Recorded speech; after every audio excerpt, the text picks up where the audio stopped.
Luluto po ako ngayon. Ulam natin ay yan. Kung sa Ilocano, inabraw, opo. Yan.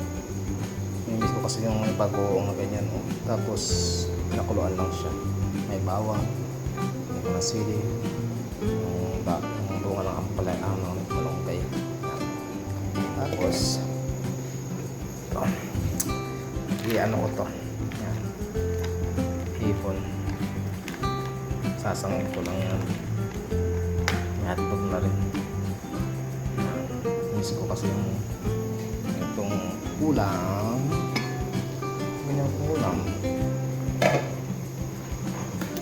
So, paano ay inabraw. Yan ang recipe niya. Simple lang. May bawang, may bagoong, may sili, may kamatis. Yan lang. Simple. Isa, ayaw kong isa.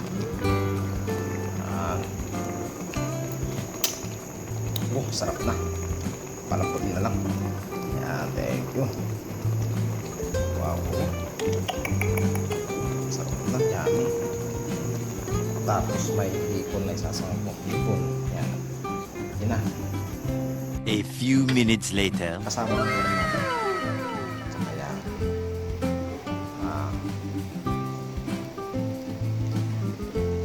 Okay. Ito yung special paano talaga. Okay. Ito na siya.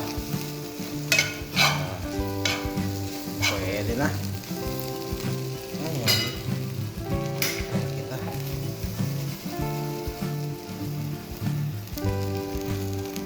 Yan.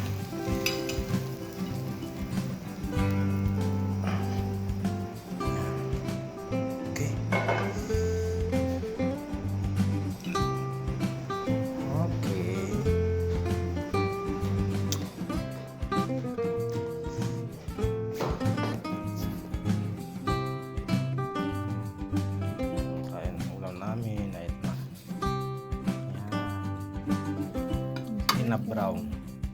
Inabraw, sila ka nung shoutout dyan.